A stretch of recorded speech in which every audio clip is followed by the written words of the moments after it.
say joy. Joy. We need more joy in our life. Amen. Bây giờ chọn riêng lại.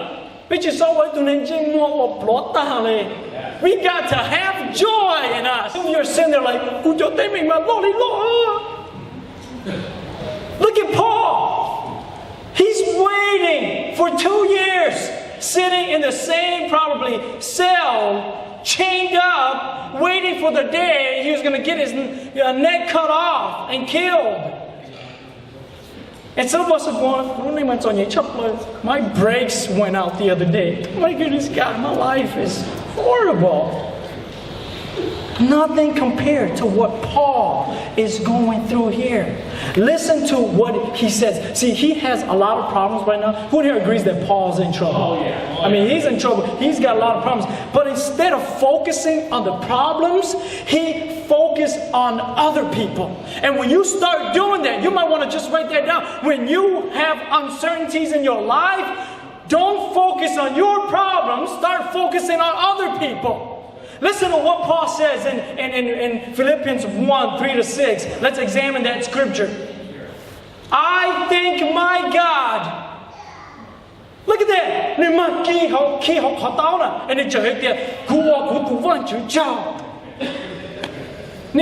the rice cooker goes out and you're like, you know? You don't even call the name of God anymore.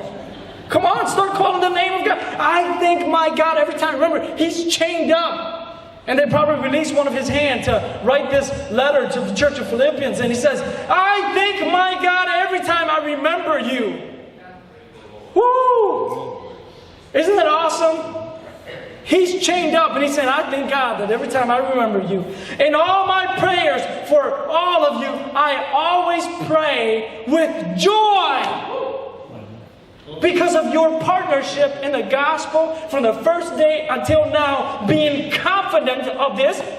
Oh my goodness, if you see him chained up, beaten, ready to die, he's probably, thinning down. And yet he uses the word what? Being confident of this? Being confident of this. Come on, church, we need to rise up. We need to have more confidence of this. That he who began a good work in you will carry it on to completion until the day of Christ. Amen? Let's take control of our life by ruling over our problems. He had found something more than just happiness. He found an eternal joy. And I want to share that eternal joy with you. See, eternal joy goes beyond happiness. Who in here likes to be happy? I like to be happy, but I prefer joy. I prefer to have joy. I prefer to have joy in my life. And that's why we call this the pursuit of joy.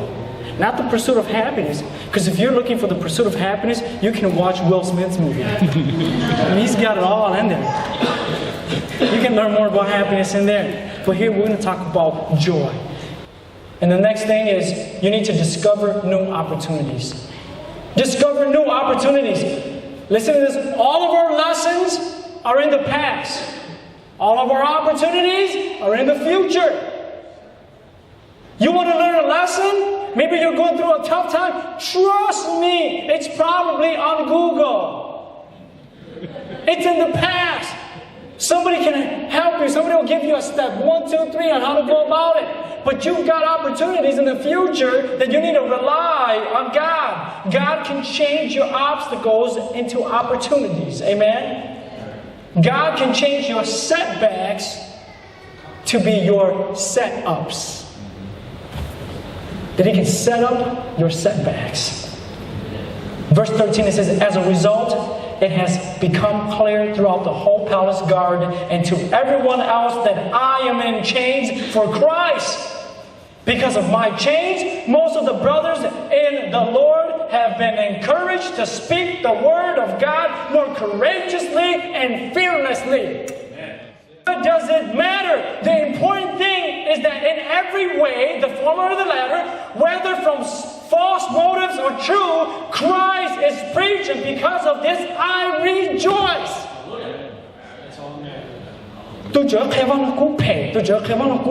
I says. I'm in chains, but I'm rejoicing. Focus on eternity. That's what Paul's saying.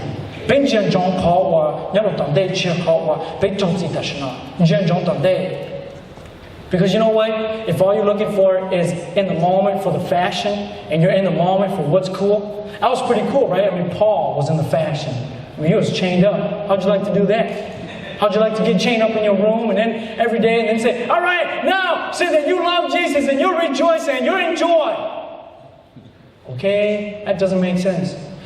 Here's the thing. If we're tied up with fashion and style, you'll go out of style. If you're in style for Christ, you're going to go out of style real quick.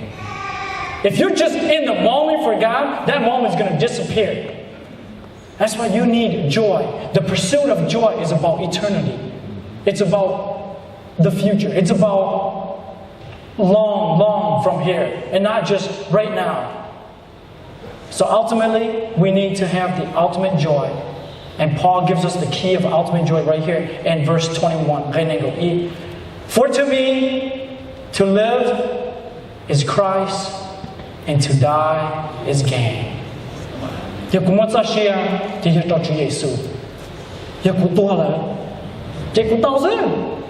I gain. What he's saying here is that there is nothing that can steal my joy. The pursuit of joy is nothing can touch your joy.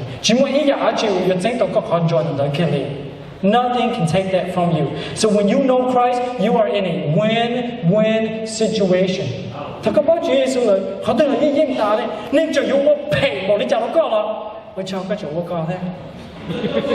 Makes that person looks dumb for a second. You rejoice in that. Because we have joy in that. Some of you really need to hear these words about joy. Because maybe some of you are going through some tough times. You know, the enemy is attacking from every side of the corner, and you're like, man, how do I go about this? Notice what the Bible says. Listen to Revelation 12. They overcome him by the blood of the Lamb and by the word of their testimony. They did not love their lives so much as to shrink from death. Let me say this one more time. They did not love their lives.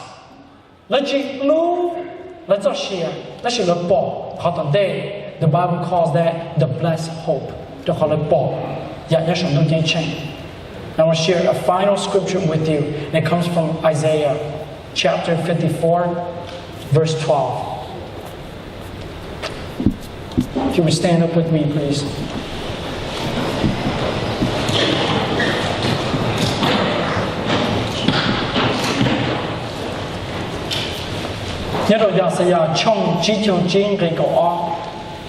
In Isaiah 55, verse 12. And I believe that today God's commissioning this verse over your life. Today God is speaking directly to you through this verse. Listen to what it says. For you shall go out with joy. When you leave those doors, you better go out with joy. Come on now. You got to go out with joy. For you shall go out with joy and be led out with peace. The mountains and the hills shall break forth into singing before you, and all the trees of the field shall clap their hands. Go with joy.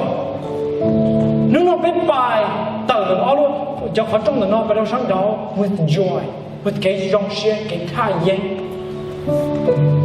Let nothing hold you back from being joyful.